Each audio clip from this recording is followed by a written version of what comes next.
let's talk about the Kershaw Clearwater filleting knife here. Let's see.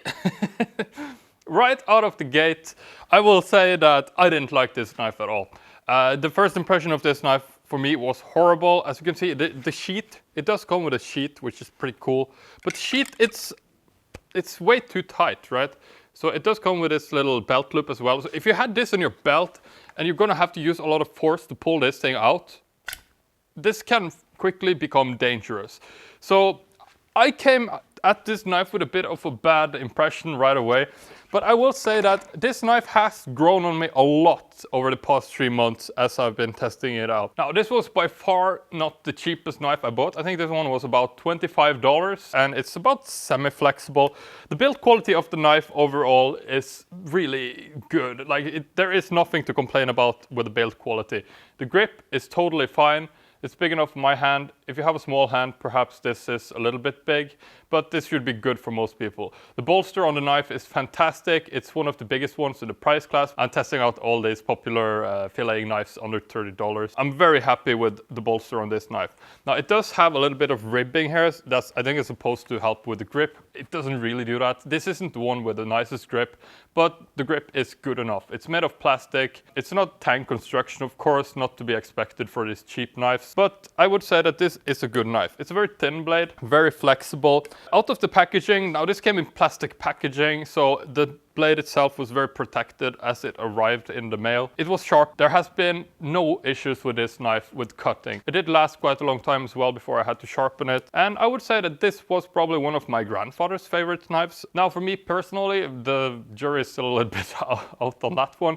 But yeah, it's like semi-flexible. So you can use this easily for making fillets, but it's not like so soft that it starts like wiggling once you start cutting through bones with it, which is kind of a big deal if you're going to just use one knife for everything, right, with filleting. So earlier today we went out and fished for some mackerel, got some small ones. I figured I should show you here how the blade works.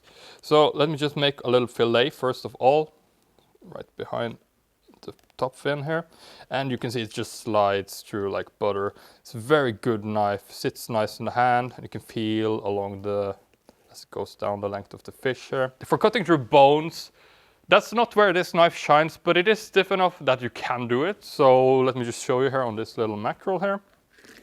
You can see it doesn't slice through like some of the other stiffer knives that I've been testing, but it does a fine job. I think it will have a problem on the thicker and bigger fish, but for this small one, it's not really a big deal at all. For taking off the skin, that's usually where these knives really shine. So let's just make a little incision here, and you can see it just slides right through. Keep in mind, this is a very, very small fish.